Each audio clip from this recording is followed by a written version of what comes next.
জুনে ৮% ঘরে নামবে মূল্যস্ফীতি, প্রাক বাজেট আলোচনায় জানালেন উপদেষ্টা। অর্থনৈতিক শৃঙ্খলা ফেরাতে কাজ করছে সরকার। ব্যবসা বাণিজ্য প্রাইভেট ওটা আমরা পুলিশের সমস্যা সমাধানে সংশ্লিষ্টদের সঙ্গে প্রধান উপদেষ্টার বৈঠক, 5টি সিদ্ধান্ত গ্রহণ, তৃণমূলে কর্মকর্তাদের কল্যাণে দ্রুত ব্যবস্থা নেওয়ার নির্দেশ।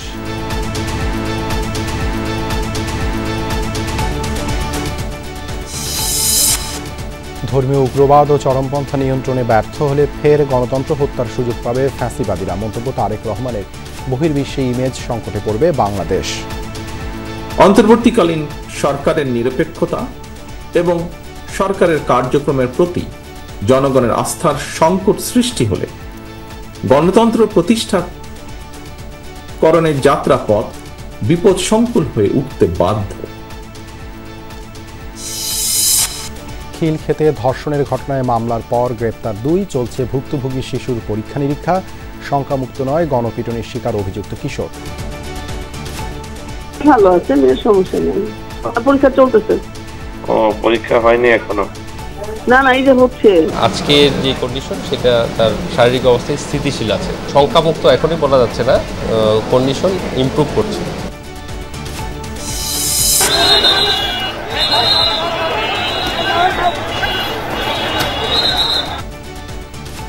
মোটর শ্রমিকের 2 নেতাকে মারধরের জেরে বগুড়ায় তুলকালাম। হলপট্টিতে ভাঙচুর, অগ্নিসংযোগ, 4.5 ঘন্টা পর বাস চলাচল শুরু। বাংলাদেশিদের জন্য চীনে খুলছে চিকিৎসার নতুন দুয়ার। খরচের বিষয়টি চূড়ান্ত হলে এপ্রিলেই সমঝোতা, স্মারক সই, জানালেন রাষ্ট্রদূত। বাংলাদেশের হসপিটালদের সাথে কুনমিল্লা হসপিটাল যোগাযোগ স্থাপিত হবে এবং আমরা আশা করছি কিছু বড় কিছু যোগাযোগ কিছু এমনিও হবে। গাজায় ইসরায়েলি বর্বরতার 2 দিনে কমপক্ষে 430 প্রাণহানি। বাংলাদেশের নিন্দায় এবার কাবা শরীফে ফিলিস্তিনিদের জন্য বিশেষ দোয়া। اللهم احفظ المسجد الأقصى شامخا عزيزا إلى يوم الدين اللهم إنك عفو تحب العفو فاعف عنا।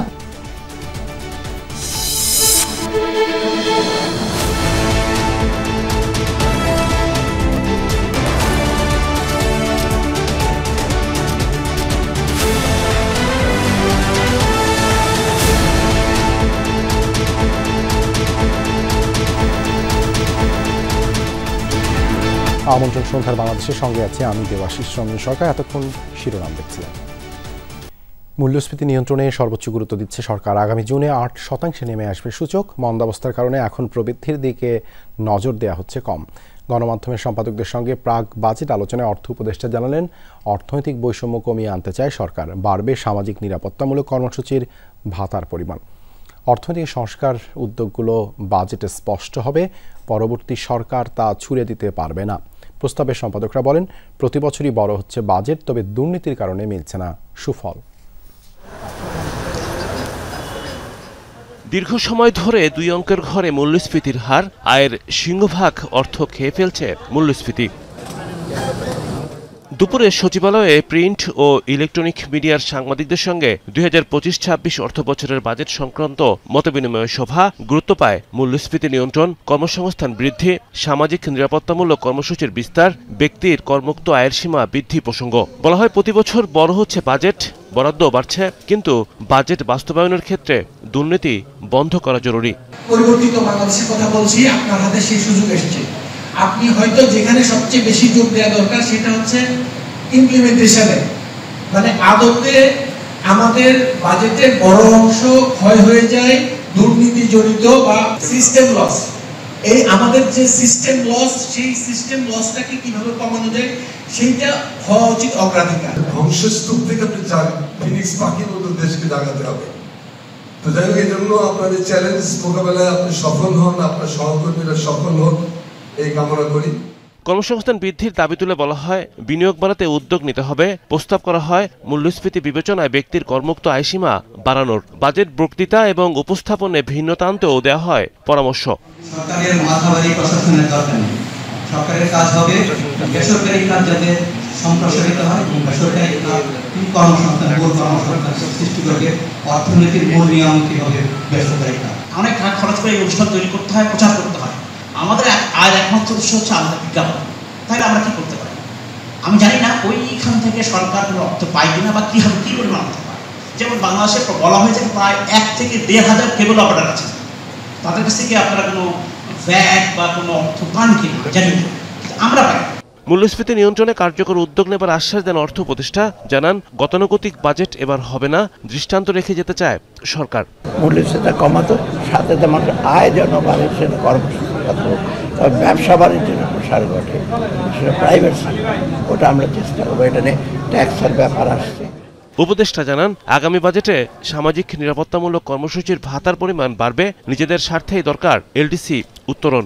সামাজিক নিরাপত্তা মানে কিছু বাড়াবো, সামাজিক নিরাপত্তা, এডুকেশন এবং আইটিতে অ্যালোকেশন কমবে না, বাড়বে। ব্যাংক খাত এবং এনবিআরে সংস্কার উদ্যোগ শুরু করেছে সরকার, দীর্ঘমেয়াদে মিলবে সুফল। সামাজিক বৈষম্য দিন দিন বাড়ছে, তাই না? রিমন রহমান, যমুনা নিউজ, ঢাকা। পুলিশদের বিভিন্ন সমস্যা সমাধানে স্বরাষ্ট্র উপদেষ্টা ও সংশ্লিষ্টদের সাথে এক আলোচনা সভায় অংশ নেন অন্তর্বর্তী সরকারের প্রধান উপদেষ্টা ডক্টর মোহাম্মদ ইউনূস। তিনি জানান জেলা পুলিশকে শ্রেণীভুক্ত করে অপেক্ষাকৃত কম দক্ষ পুলিশদের কর্মদক্ষতা বাড়াতে হবে। শান্তিপূর্ণ নির্বাচন অনুষ্ঠানে পুলিশের প্রস্তুতি ও করণীয় সম্পর্কে এখন থেকে উদ্যোগ নিতে নির্দেশ দেন প্রধান উপদেষ্টা। আলোচনায় ডক্টর ইউনূস তৃণমূল পর্যায়ে কর্মরত পুলিশের জন্য কিছু বিষয়ে দ্রুত ব্যবস্থা দেওয়ার নির্দেশ দেন। এতে ঝুঁকি ভাতার প্রচলিত সিলিং তুলে দেওয়ার বিষয়টি বিবেচনা করা হয়। তাদের জন্য নতুন 364টি পিকআপ ও 140টি প্রিজনার ভ্যান কেনার উদ্যোগ নেওয়ার ব্যাপারে আলোচনা হয়। বলা হয় তাদের চলমান নির্মাণ প্রকল্পের যেসব 70% নিচে সেগুলোতে অর্থ ছাড়ের ব্যাপারে বলা হয়। উঠে আসে ভাড়া করা ভবনে থাকা 65টি থানার জমি অধিগ্রহণের জন্য অর্থ ছাড়ের বিষয়টিও। সরকার ধর্মীয় উগ্রবাদী ও চরমপন্থীদের নিয়ন্ত্রণে ব্যর্থতার পরিচয় দিলে ফের গণতন্ত্র হত্যার সুযোগ পাবে ফ্যাসিবাদী শক্তি। এতে বহির্বিশ্বে বাংলাদেশের ইমেজ সংকটে পড়বে বলে মন্তব্য করেছেন বিএনপির ভারপ্রাপ্ত চেয়ারম্যান তারেক রহমান। সন্ধ্যায় রাজধানীর লেডিস ক্লাবে রাজনীতিবিদদের সম্মানে আয়োজিত ইফতারে এসব কথা বলেন তিনি। জানান ধর্মীয় উগ্রবাদী ও চরমপন্থীদের প্রতিহতের পাশাপাশি গণহত্যাকারীদের বিচার করাই হবে নতুন রাজনৈতিক বন্দোবস্ত।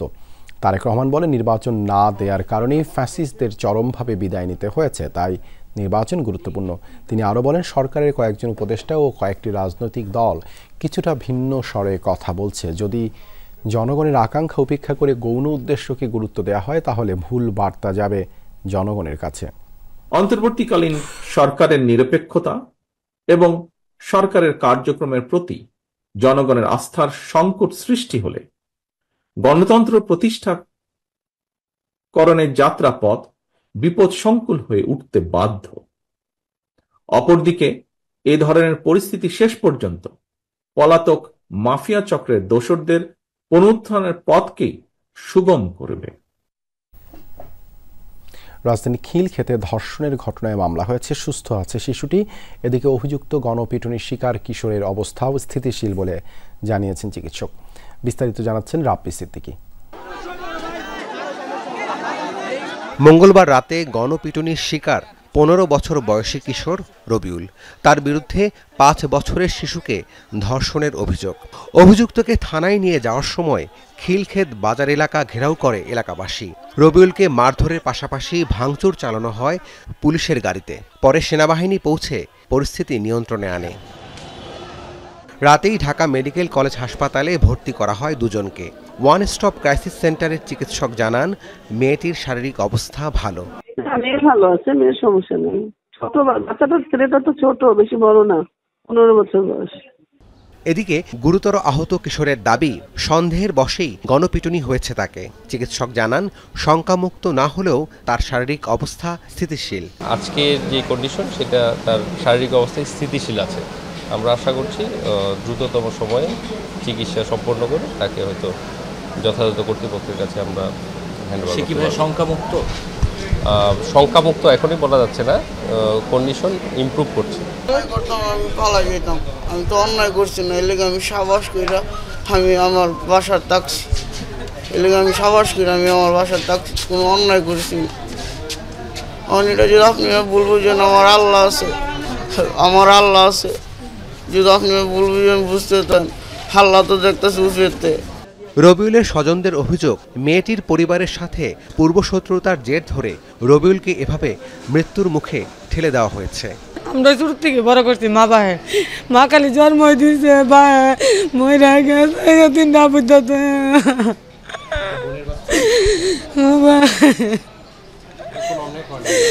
আমার বাবা অন্যায় করতো না গো, আমার ইমন বাবা না গো। এদিকে ধর্ষণের ঘটনায় খিলক্ষেত থানায় মামলা করেছে শিশুটির বাবা। থানার ওসি জানান, সব বিষয় আমলে নিয়ে তদন্ত চলছে। মামলা তো দুটা, ভিক্টিমের বাবা ধর্ষণ মামলা করছে একজনের বিরুদ্ধে। হ্যাঁ, আমরা ওই পুলিশ আসল কেস, যেটা ভিক্টিমের বাবার মামলায় ওই ধর্ষক দেখানো হয়েছে। পুলিশের উপর হামলার ঘটনায় করা আরও একটি মামলায় দুজনকে গ্রেপ্তারের কথা জানায় পুলিশ। রাব্বি সিদ্দিকী, যমুনা নিউজ, ঢাকা। ঢাকার নবাবগঞ্জে 7 বছরের শিশুকে ধর্ষণের অভিযোগে অভিযুক্তের বাড়ি ভাঙচুরের পর বিচার দাবিতে বিক্ষোভ করেছে ক্ষুব্ধ জনতা। সকালে উপজেলার দৌলতপুরে অভিযুক্তের বাড়িতে ভাঙচুর চালানো হয়, পরে বাগমারায় কোর্ট বিল্ডিং এলাকা থেকে বিক্ষোভ মিছিল বের করেন তারা। মিছিলটি কাকোবাদ গোল চত্বরে গিয়ে শেষ হয়। এ সময় অভিযুক্ত নাজিম খানের বিচার দাবি করেন তারা। পুলিশ বলছে, ভিকটিমের ডাক্তারি পরীক্ষার জন্য ভর্তি করা হয়েছে ঢাকা মেডিকেল কলেজ হাসপাতালে। গতকাল দৌলতপুর এলাকায় শিশুটিকে নিপীড়নের অভিযোগ ওঠে, পরে অভিযুক্তকে গণধোলাই দিয়ে পুলিশে দেয় স্থানীয়রা। ঘটনা জানাজানি হলে প্রতিবেশী সহ আশেপাশের লোকজন র্যাপিস্ট নাজিমউদ্দিনকে আটক করে এবং উত্তম মধ্যম দেয়। পুলিশকে সংবাদ দিলে পুলিশ হেফাজতে নেয়। নরসিংদীর রায়পুরায় গৃহবধূকে ধর্ষণ ও হত্যার হুমকির অভিযোগে মানববন্ধন করেছে সাধারণ জনগণ। সকালে নরসিংদী প্রেস ক্লাবের সামনে আমিরগঞ্জ ইউনিয়নের রহিমাবাদ গ্রামবাসী এই কর্মসূচি পালন করেন। 16 মার্চ রাতে রহিমাবাদে এক নারীকে ধর্ষণ করে রাকিব মিয়া। এ সময় ভিডিও ধারণ করে রাকিবের সহযোগীরা, পরে ভুক্তভোগী ও তার স্বামীকে হত্যার হুমকিও দেয় তারা। এতে 17 মার্চ রায়পুরা থানায় মামলা করেন ভুক্তভোগীর ছেলে। এই ঘটনার প্রেক্ষিতেই ধর্ষকের দ্রুত বিচারের দাবিতে এই মানববন্ধন কর্মসূচি পালিত হয়। 24 ঘন্টার মধ্যে ধর্ষক ও তার সহযোগীদের আইনের আওতায় আনার আলটিমেটাম দেন মানববন্ধনকারীরা।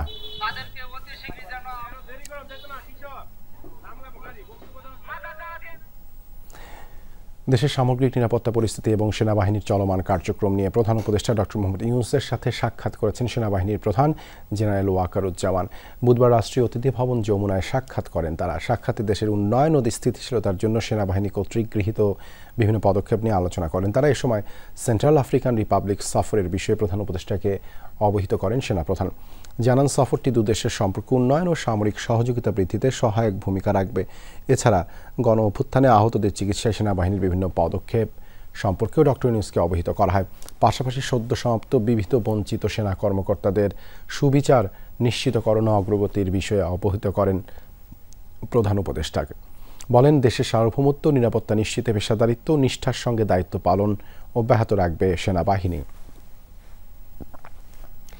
21 আগস্ট গ্রেনেড হামলা মামলায় তারেক রহমান সহ সব আসামির খালাসের রায়ের বিরুদ্ধে আপিল করেছে রাষ্ট্রপক্ষ। সকালে এই তথ্য নিশ্চিত করে অ্যাটর্নি জেনারেল কার্যালয়। ঈদের পর এ বিষয়ে শুনানি হতে পারে। এদিকে অস্ত্র উদ্ধার মামলায় বিচারিক আদালতের দেয়া 17 বছরের সাজা থেকে খালাস পেলেন সাবেক স্বরাষ্ট্র প্রতিমন্ত্রী লুৎফুজ্জামান বাবর। হাইকোর্টের পর্যবেক্ষণ, অবৈধ ছিল এই সাজা।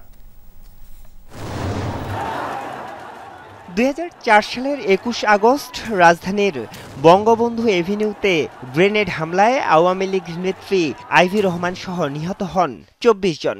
তবে প্রাণে বেঁচে যান আওয়ামী লীগ সভানেত্রী শেখ হাসিনা। মামলা হলে কয়েক দফা তদন্ত শেষে 2018 সালে তারেক রহমান সহ 49 জন আসামির বিভিন্ন মেয়াদের সাজা দেন বিচারিক আদালত। রাজনৈতিক পট পরিবর্তনের পর গত বছরের 1 ডিসেম্বর আলোচিত এই মামলায় 49 জন আসামির সবাইকে খালাস দেন হাইকোর্ট। সেই আদেশের বিরুদ্ধে সম্প্রতি আপিল করে রাষ্ট্রপক্ষ। বুধবার মামলাটি আপিল বিভাগের কার্যতালিকায় থাকলেও শেষ পর্যন্ত শুনানি হয়নি। রাষ্ট্রপক্ষের আপিলকে ইতিবাচক হিসেবে দেখছেন আসামি পক্ষের আইনজীবীরা। প্রত্যাশা, আপিল বিভাগেও খালাস পাবেন তারা। তারা যে পূর্ণাঙ্গ রায়ের বিরুদ্ধে আপিল দায়ের করেছে, আমি মনে করি আইনের শাসন প্রতিষ্ঠার ক্ষেত্রে এরকম আপিল দায়ের করে সর্বোচ্চ আদালত এগুলো নিষ্পত্তি হওয়া সকলের জন্যই কল্যাণকর এবং মঙ্গলকর। এদিকে বাসা থেকে অস্ত্র উদ্ধারের মামলায় খালাস দেয়া হয়েছে সাবেক স্বরাষ্ট্র প্রতিমন্ত্রী লুৎফুজ্জামান বাবরকে। এ মামলায় নিম্ন আদালতের দেয়া 17 বছরের সাজা অবৈধ ছিল পর্যবেক্ষণ দেন হাইকোর্ট। যেদিন তাকে গ্রেফতার করা হয় তারও 6 দিন পরে মামলা করা হয়েছে। অস্ত্র নেওয়া হয়েছে 6 দিন আগে, আর মামলা দায়ের করা হয়েছে তিনি যখন রিমান্ডে তখন ঘটনার 6 দিন পরে। এবং এই জন্যই আজকে মাননীয় আদালত বলেছেন যে এই মামলাটি করার যে প্রক্রিয়া, এই প্রক্রিয়াটাই ছিল অবৈধ। আইনজীবীরা জানান এর মাধ্যমে বিগত তত্ত্বাবধায়ক সরকার এবং আওয়ামী লীগ আমলে করা সব মামলা থেকে খালাস পেলেন লুৎফুজ্জামান বাবর।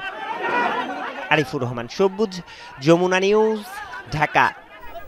বাজারে বেশ স্বস্তি ফিরেছে, চালের দাম নিয়ন্ত্রণে কাজ করছে সরকার, এমন মন্তব্য করেছেন বাণিজ্য উপদেষ্টা শেখ বশিরউদ্দিন। বিকেলে স্বল্পোন্নত দেশ থেকে উত্তরণের পর রপ্তানি খাতের ভবিষ্যৎ নিয়ে আয়োজিত এক সেমিনারে কথা বলেন তিনি। এ সময় আমদানির চেয়ে রপ্তানির দিকে বেশি মনোযোগ দিতে সংশ্লিষ্টদের প্রতি আহ্বানও জানান উপদেষ্টা। বলেন দুর্নীতি রোধেও কাজ করছে অন্তর্বর্তীকালীন সরকার।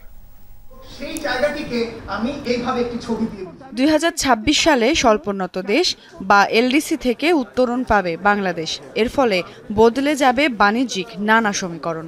তাই আসন্ন চ্যালেঞ্জ ও সমাধানের সম্ভাব্য উপায় নিয়ে মতিঝিলে এফবিসিসিআই মিলনায়তনে এক সেমিনারের আয়োজন করা হয়। Deconcentration of supply chain hubs. অনুষ্ঠানের প্রধান অতিথি বাণিজ্য উপদেষ্টা বলেন, স্বল্পোন্নত দেশ থেকে উত্তরণের পর চ্যালেঞ্জের চেয়েও সুযোগ অনেক বেশি। যে চ্যালেঞ্জেস আপনার পিছনে আছে তার থেকে আপনার সুযোগ অনেক বড়।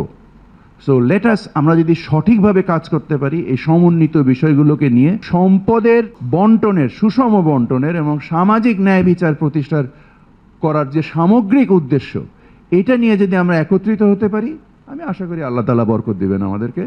শেখ বশিরউদ্দিন বলেন, সরকারের সাথে অন্যান্য প্রতিষ্ঠান একসঙ্গে কাজ করার ফলে বাজারে কিছুটা স্বস্তি ফিরেছে, তবে চালের দাম নিয়ন্ত্রণে কাজ করছে সরকার। আমরা যে বাজারে এই মুহূর্তে কিছুটা স্বস্তি, কিছু পণ্যে অস্বস্তি এখনো আছে আমরা দেখতে পাচ্ছি।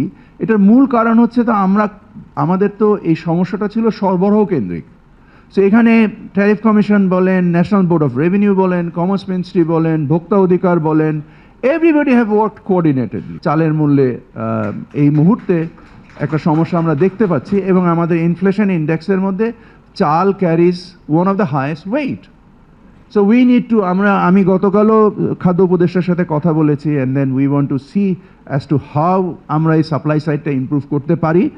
দুর্নীতি নিঃশেষ করা সম্ভব নয় উল্লেখ করে উপদেষ্টা বলেন, দুর্নীতি করার পথ আরো কঠিন করা যেতে পারে। উপদেষ্টা পরিষদ তো পয়সা টয়সা নেয় না, the commerce advisor or even the chief advisor থেকে শুরু করে all the advisors, they are not looking for money. Our working relationships are so transparent and so frequent, corruption শেষ হওয়াটা difficult. What we can do, I always say that you can make it difficult. ব্যবসায়ীদের নৈতিকতা ও ঐক্য বজায় রেখে সামনে এগিয়ে যাওয়ার আহ্বান জানান বাণিজ্য উপদেষ্টা। যে আমাদেরকে নৈতিক মান থেকে নৈতিকভাবে উন্নত হতে হবে, আমাদেরকে ইন্টেলেকচুয়ালি রিচ হতে হবে। সুমাইয়া ঐশী, যমুনা নিউজ, ঢাকা। শত কোটি টাকার অবৈধ সম্পদ অর্জনের অভিযোগে শেখ হাসিনার বিশেষ সহকারী আব্দুস সোবহান গোলাপের নামে মামলা করেছে দুর্নীতি দমন কমিশন দুদক। দুপুরে কমিশনের নিয়মিত ব্রিফিংয়ে এই তথ্য জানান দুদক মহাপরিচালক মোহাম্মদ আক্তার হোসেন। বলেন, আব্দুস সোবহান গোলাপ সংসদ সদস্য হিসেবে ক্ষমতার অপব্যবহার, অনিয়ম ও দুর্নীতির মাধ্যমে অর্থ পাচার করে যুক্তরাষ্ট্রের নিউ ইয়র্কের কুইন্সে 9টি ফ্ল্যাট ও বাড়ি করেছে। বাংলাদেশি টাকায় তার দাম 32 কোটি টাকা। মামলার এজাহারে বলা হয়, আসামি গোলাপ 68,75,665 টাকা মূল্যের জ্ঞাত আয় বহির্ভূত সম্পদ দখলে রাখেন। এছাড়া তার নিজ ও স্বার্থ সংশ্লিষ্ট 51টি ব্যাংক হিসেবে 97 কোটি টাকার অস্বাভাবিক লেনদেন রয়েছে।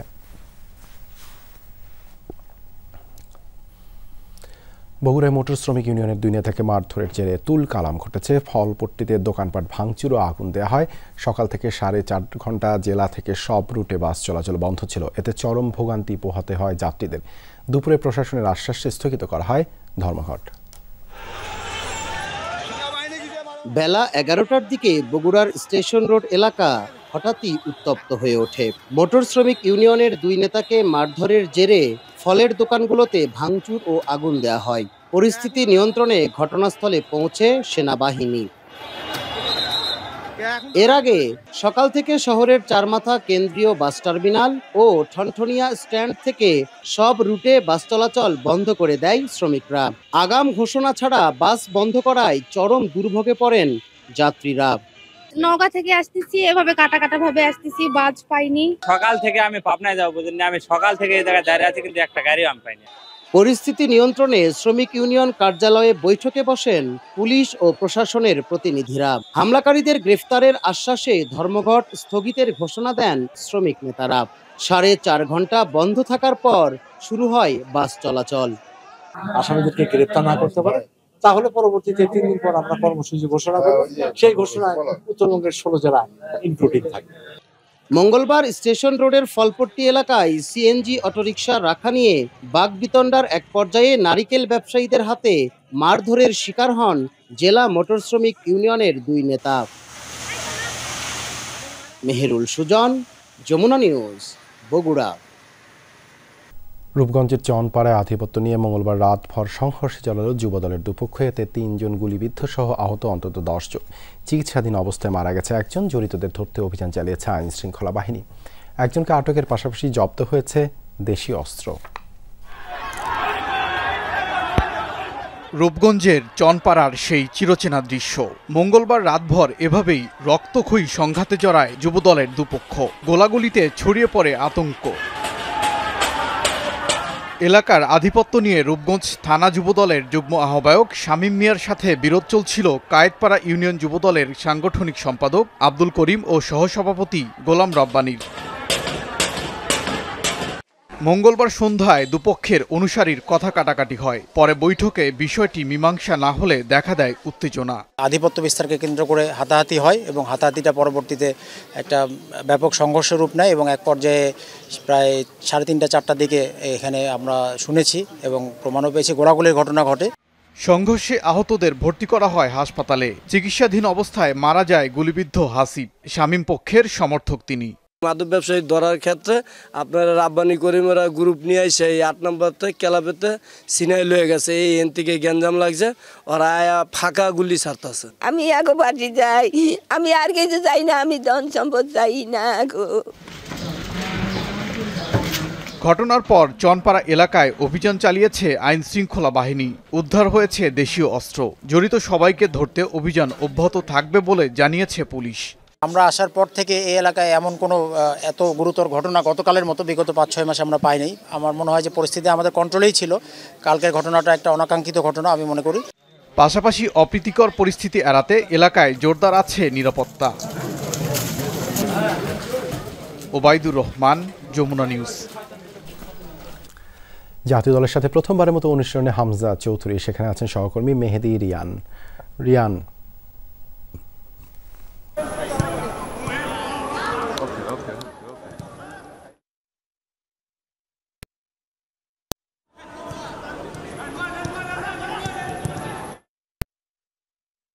পাচ্ছেন যে হামজা চৌধুরীর আশেপাশে কিন্তু বাংলাদেশের যে ফুটবলার আছেন তাকে পেয়ে কিন্তু আরো জামাল সুপ্রা যারা আছেন তারা কিন্তু অনেকটাই উজ্জীবিত এবং অনেকটাই কিন্তু তারা প্রাণবন্ত হয়ে উঠছেন। কারণ সামনে যে ভারতের বিপক্ষে চিরপ্রতিদ্বন্দ্বী ভারতের বিপক্ষে যে ম্যাচটি আছে সেটিতে কিন্তু তারা 3 পয়েন্ট তুলে নেওয়ার জন্য যা যা করা দরকার এবং যেভাবে নিজেদেরকে প্রস্তুত করা দরকার সেভাবেই কিন্তু তারা করছেন। এর আগেও কিন্তু তারা অনুশীলন করেছেন, ভারতের বিপক্ষে ম্যাচ খেলেছেন, যাওয়ার আগে যত রকমের প্ল্যান করা দরকার সবকিছুই কিন্তু তারা করেছে। কিন্তু এবারের ব্যাপারটা কিন্তু একটু ভিন্ন, কারণ ইউরোপে খেলা একমাত্র বাংলাদেশি বংশোদ্ভূত ফুটবলার হামজা চৌধুরী যোগ দিয়েছেন দলের সাথে এবং যে কারণে এইবারের যে অনুশীলনটা এবং এবারের যে ভারতের বিপক্ষে যে ম্যাচটি হতে যাচ্ছে সেটা কিন্তু একটু অন্যরকম বলাই যায়। যে কারণে বাংলাদেশি অন্যান্য ফুটবলাররা যারা আছেন তারাও কিন্তু নিজেদেরকে সেভাবেই প্রস্তুত করছেন। কারণ ইউরোপের লিগে যারা খেলেন সেখানকার যে খেলার স্পিড, সেখানকার যে খেলার মন মানসিকতা, সেখানকার যে খেলার ট্যাকটিক সেটা যদি তারা হামজার সাথে কোপ আপ করতে না পারে তাহলে কিন্তু মাঠে যে সিনক্রোনাইজেশনটা আছে, মাঠে যে সুন্দরভাবে যে খেলার একটা পোস্টার ফুটবলাররা দেখানোর চেষ্টা। ধন্যবাদ রিয়ান আমাদের সাথে যুক্ত হবার জন্য। চিকিৎসা সহযোগিতা বাড়াতে আগামী মাসেই চীনের সাথে বেশ কিছু সমঝোতা স্মারক সই করবে বাংলাদেশ। পররাষ্ট্র উপদেষ্টার আমন্ত্রণে 19 থেকে 21 এপ্রিল ঢাকা সফর করবে একটি ডেলিগেশন টিম। সে সময় সই হবে স্মারক, জানিয়েছেন চীনে নিযুক্ত বাংলাদেশের রাষ্ট্রদূত নাজমুল ইসলাম। সম্প্রতি রোগী ও স্বজনসহ 31 জনের একটি দলকে বিনামূল্যে কুনমিং প্রদেশ নিয়ে গেছে চীন। উদ্দেশ্য চিকিৎসা ক্ষেত্রে আগ্রহ বৃদ্ধি, খরচ কমানোর পাশাপাশি সেবা জোরদারে কাজ করবে দুই দেশের নীতি নির্ধারকরা। চীন থেকে ফিরে আহমেদ রেজার রিপোর্ট। পাবনার রিপন মিয়ার ছেলে ইয়ামিন 8 বছর বয়সী শিশুটির হৃদরোগের জটিলতা। রাজধানীর বেশ কিছু হাসপাতালে চিকিৎসা করালেও মেলেনি সমাধান। ফার্নিচারের দোকানে কাজ করা ইয়ামিনের বাবা যখন ঘোর অমানিসায়, তখন ত্রাতা হয়ে এলো বাংলাদেশে অবস্থিত চীনা দূতাবাস। চিকিৎসার নতুন সমীকরণ খুঁজতে শিশু ইয়ামিনের দায়িত্ব নেয় দূতাবাস কর্তৃপক্ষ। নেওয়া হয় চীনের কুনমিংয়ে অবস্থিত হৃদরোগের জন্য বিশেষায়িত ফুওয়াই ইউনান হাসপাতালে। সেখানেই চলছে শিশুটির নিবিড় চিকিৎসা। এখানে আসার পরে আলহামদুলিল্লাহ আমরা তাদের সেবা যেভাবে দেখতেছি, আশা করি আমাদের বাচ্চা এখান থেকে আমরা সুস্থ নিয়ে যেতে পারবেন। ইয়ামিনের মতো কিশোরগঞ্জের সাজিদও হার্টের সমস্যা নিয়ে চীনা দূতাবাসের সহায়তায় এসেছে এই হাসপাতালে। ইকো করতেছে, ইসিজি। আমার বাচ্চা অসুস্থ, ওর নাম পার্থ দাস, ওর হার্টের সমস্যা। কুনমিং প্রদেশের সেরা হাসপাতালগুলোর মধ্যে ফুওয়াই ইউনান হাসপাতাল চাইনিজ একাডেমি অব মেডিকেল সায়েন্সে বাংলাদেশি রোগীদের চিকিৎসার জন্য বেছে নেওয়া হয়েছে। এছাড়া দি ফার্স্ট পিপলস হাসপাতাল of Yunnan Province, the first affiliated হাসপাতাল অব কুনমিং মেডিকেল ইউনিভার্সিটি সহ 4টি হাসপাতালে দেয়া হবে বাংলাদেশিদের বিশেষ স্বাস্থ্যসেবা। ফিলিপাইন থেকে আমি এখানে এসেছি। আমার বাচ্চার হৃদরোগের সমস্যা নিয়ে আমি চিন্তিত ছিলাম। এখানকার চিকিৎসকরা আমাকে আশ্বস্ত করেছেন আমার সন্তানের চিকিৎসা হবে। আমি এখন পর্যন্ত উন্নতি দেখছি, খরচও সহনীয়। এখানকার চিকিৎসকরাও সেবা সহায়তা প্রদানে নিবেদিত প্রাণ। রোগীদের সাথে আন্তরিকতা প্রদর্শনেও এগিয়ে তারা। এখানে ইয়ামিন ও সাজিদের মতো অনেক শিশুই জটিল রোগের চিকিৎসা নিতে আসে। আমরা সর্বোচ্চ চেষ্টা করি তাদের সমস্যাগুলো নিরূপণ করে ব্যবস্থা নিতে। কম খরচে সর্বোচ্চ সেবা প্রদানে আমাদের সুনাম রয়েছে। বাংলাদেশিরা এখানে আসলে আমরা সর্বোচ্চ চেষ্টা করব তাদের সুচিকিৎসা নিশ্চিতে। আপনাদের দ্বিধাহীনভাবে আশ্বস্ত করতে চাই, চীনের যে কয়েকটা ভালো হাসপাতাল আছে তার মধ্যে এটি অন্যতম। এখানে আমরা যারা চিকিৎসা দেই তাদের প্রাণান্ত চেষ্টা থাকে রোগীর স্বস্তি নিশ্চিত করা। জটিল চিকিৎসা সহজ করার চেষ্টা থেকে পিছুপা হই না আমরা। শিশুদের হৃদরোগের চিকিৎসার ক্ষেত্রে সর্বোচ্চ সতর্কতা মেনে চলি। সম্প্রতি বাংলাদেশ থেকে 14 রোগী, তাদের স্বজন, চিকিৎসক, এজেন্সির সদস্য সহ 31 জন পৌঁছেছেন চীনে। যাতায়াত, চিকিৎসা, খরচ, ভাষা, খাদ্য নিয়ে অনেকেই ছিলেন শঙ্কায়, যা নিরসনে পদক্ষেপ গ্রহণ করা ও ভাষা সহায়তায় বাংলাদেশি শিক্ষার্থীদের কাজে লাগানো হবে বলে জানান নীতি নির্ধারকরা। এপ্রিলের 19 থেকে 21 এদের গভর্নর যাবেন বাংলাদেশের ভিজিটে আমাদের মাননীয় পররাষ্ট্র উপদেষ্টা মহোদয়ের আমন্ত্রণে। সেই সময় উনি কিন্তু ডক্টরকে নিয়ে যাবেন, তারা ওখানে সেমিনার করবেন এবং তখন বাংলাদেশের হসপিটালদের সাথে কুনমিংয়ের হসপিটালের যোগাযোগ স্থাপিত হবে এবং আমরা আশা করছি কিছু বড় কিছু যোগাযোগ কিছু এমইউ হবে। খরচ কমানো গেলে বাংলাদেশিদের চিকিৎসার জন্য নতুন আরও একটি ক্ষেত্র তৈরি হবে, এমনটাও বলছেন কেউ কেউ। চীনের ইউনান প্রভিন্সের ফুয়াই ইউনান হাসপাতালটি বিশেষায়িতভাবে নানানভাবে তাৎপর্যপূর্ণ এবং সেখানেই বাংলাদেশিদের চিকিৎসার জন্য বিশেষ উদ্যোগ নিয়েছে চীন সরকার। এবং বলা হচ্ছে যদি খরচ সহায়ক হয় বাংলাদেশিদের জন্য, তাহলে এই হাসপাতালটি হতে পারে বাংলাদেশিদের চিকিৎসার জন্য অন্যতম একটি স্থান। Ahmed Reza, Jamuna News, Kunming, Yunnan province. ময়মনসিংহে গ্রেপ্তার মিয়ানমারের সশস্ত্র গোষ্ঠী আরসার 4 সদস্য সহ 10 জনের নামে আলাদা 2টি মামলা হয়েছে। মামলায় 30 লাখ টাকা এবং 12 ভরি স্বর্ণালংকার জব্দ দেখানো হয়। গতরাতে র্যাব 11 সুবেদার হারুনুর রশিদ বাদী হয়ে সন্ত্রাস বিরোধী আইন এবং বিশেষ ক্ষমতা আইনে কোতোয়ালি মডেল থানায় মামলাগুলো করেন। এর আগে গেল সোমবার ভোরে নগরীর নতুন বাজার মোড়ের বহুতল একটি ভবনের 10 তলার এই ব্লক থেকে 2 শিশুসহ 6 জনকে আটক করা হয়। এছাড়া নারায়ণগঞ্জ থেকে গ্রেপ্তার করা হয়েছে আরসা প্রধান আতাউল্লাহ সহ 6 জনকে। তারা দেশে অস্থিতিশীল পরিস্থিতি সৃষ্টির লক্ষ্যে সংঘবদ্ধ হয়ে পরিকল্পনা করছিল বলে জানিয়েছে পুলিশ। এদিকে গতকাল নারায়ণগঞ্জে গ্রেপ্তার 6 জনের 10 দিনের রিমান্ড মঞ্জুর করেছেন আদালত।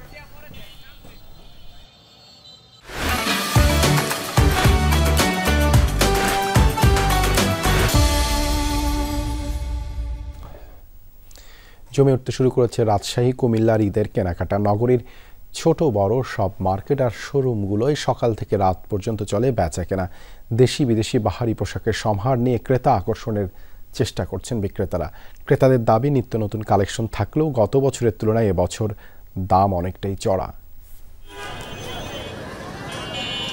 ঈদের চাই নতুন জামা জুতো, হাতের সময় আছে মাত্র কটা দিন, তাই নিজের পছন্দের পোশাক কিনতে বাজারের দিকে ছুটছেন নারী পুরুষ শিশু সবাই। বেলা বাড়ার সাথে সাথে রাজশাহীর বিভিন্ন বিপণী বিতান আর শোরুমে বাড়ছে ক্রেতাদের ভিড়। নতুন নতুন কালেকশনে খুশি হলেও দাম বেশি বলছেন ক্রেতারা। নিউ মার্কেট আর ডি মার্কেট সব ঘুরে তারপরে যেটা ভালো লাগবে ওইটাই। পুরাতন মডেলগুলো বেশি আসছে, যেমন আগে জর্জেট বেশি হইতো, এখন হচ্ছে আবার জর্জেট আসতেছে, নতুন করে শুরু হচ্ছে জর্জেট। সব জিনিসেরই দাম বেশি এখন ঈদের বাজারে, যে কোনো কাপড় থেকে শুরু করে স্যান্ডেল থেকে শুরু করে সবার দাম বেশি। ক্রেতাদের চাপে দম ফেলার ফুরসত নেই বিক্রেতাদের। এবছর ভারতীয় ও Pakistani Farshi, sharara, gharara, three piece, Arabian cutting সহ বাহারি নামের ছোট বাচ্চা আর নারীদের পোশাক রয়েছে।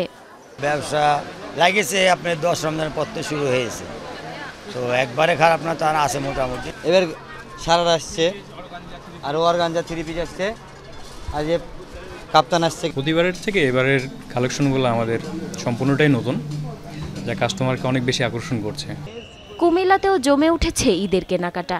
বিভিন্ন শপিং মল আর ব্র্যান্ডের শোরুম সহ মার্কেটগুলোতে ক্রেতাদের সমাগম চোখে পড়ার মতো। আজকে প্রথম দিন আসছি, তার জন্য কিছু কিনতে পারিনি, শুধু জামা কিনছি। দাম তো একটু বেশি, প্রত্যেক বছর একটু বাড়ে, সবকিছু রেট বাড়ে না, প্রাইস তো একটু বাড়ে। যেটা বাসা থেকে ভেবে আসছি ওইটাই কিনতে পারছি, এই জন্য আমি অনেক খুশি। এবার দাম কিছুটা বেশি হলেও ভালো বিক্রির আশা বিক্রেতাদের। ক্রেতারা বলতেছে যে দাম বেশি, অনেকে বেশি বলেছে, কিন্তু আমরাও তো কিনে আনতেছি বেশি দিয়ে, কারণ কিছু করার নাই, এখন বেচতে হবে। ঈদ যতই কাছে আসছে বাজার জমে উঠছে, আর সুন্দর সুন্দর কালেকশনও আছে, এবার মানুষ খুশি কালেকশন পেয়ে। কাস্টমারের তুলনায় অনেক কম, ইনশাল্লাহ দিয়ে সামনে কি হয় এই আশায় আছি আমরা। শুধু অভিজাত বিপণী বিতানি নয়, শহরের ছোট ছোট মার্কেট এবং ফুটপাতেও জমে উঠেছে ঈদের কেনাকাটা। জারিন অর্নি, যমুনা নিউজ। গাজায় একদিনে 400 মানুষকে হত্যার পরও থামছে না নেতানিয়াহুর রক্ত পিপাসা। ঘোষণা দিয়ে নৃশংসতা চালিয়ে যাচ্ছেন ইসরায়েলি প্রধানমন্ত্রী। প্রতি 5 থেকে 6 সেকেন্ড পর পর শোনা যাচ্ছে বিস্ফোরণের আওয়াজ। দুদিন প্রাণহানি বেড়ে দাঁড়িয়েছে কমপক্ষে 431 জনে, আহত 5 শতাধিক। এত রক্তপাতের পরও নেতানিয়াহুর হুঁশিয়ারি, এটা কেবল শুরু। হামাস নির্মূল না হওয়া পর্যন্ত চলবে অভিযান।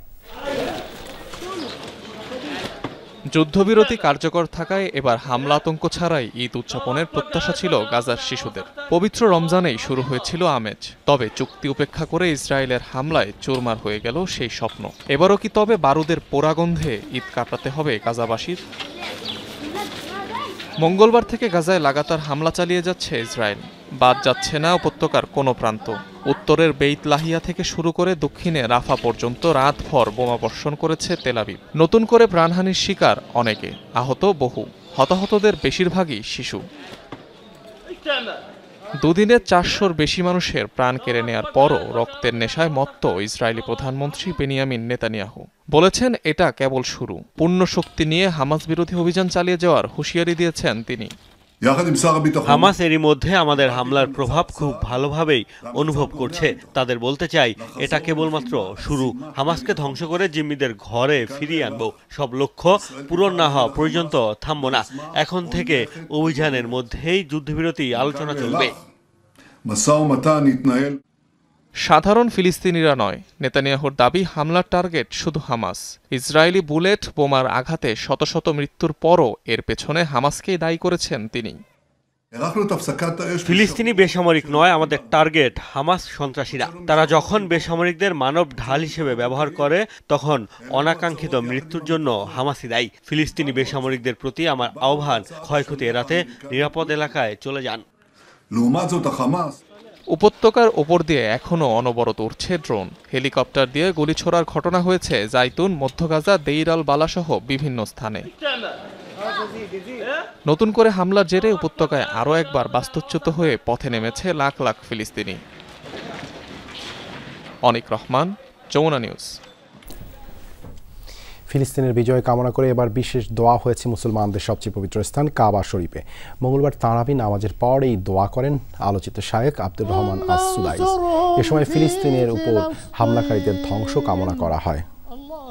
إنهم حفاة فاحملهم وجياع فأطعمهم وعراة فاكسهم ومظلومون فانصرهم ومظلومون। ফিলিস্তিনের গাজায় বর্বর ইসরায়েলি আগ্রাসনের তীব্র নিন্দা ও গভীর উদ্বেগ জানিয়েছে বাংলাদেশ। পররাষ্ট্র মন্ত্রণালয় এক বিবৃতিতে এই নিন্দা ও উদ্বেগ জানিয়েছে। বিবৃতিতে বলা হয়, গাজায় আগ্রাসনে নিরীহ শিশু ও নারীদের ব্যাপক প্রাণহানি ঘটেছে। সংকটাপন্ন অঞ্চলে মানবিক পরিস্থিতির আরও অবনতি ঘটেছে। এই সহিংসতা আন্তর্জাতিক মানবাধিকার আইনের স্পষ্ট লঙ্ঘন এবং যুদ্ধবিরতি চুক্তির প্রতি গুরুতর অবহেলার বহিঃপ্রকাশ। অবিলম্বে সামরিক অভিযান বন্ধের পাশাপাশি আন্তর্জাতিক মানবিক আইনের প্রতি সম্মান দেখাতে ইসরায়েলের প্রতি আহ্বান জানিয়েছে বাংলাদেশ। এই ছিল আজকে সন্ধ্যার বাংলাদেশের আয়োজনে। এতক্ষণ আমাদের সাথে থাকার জন্য ধন্যবাদ সবাইকে।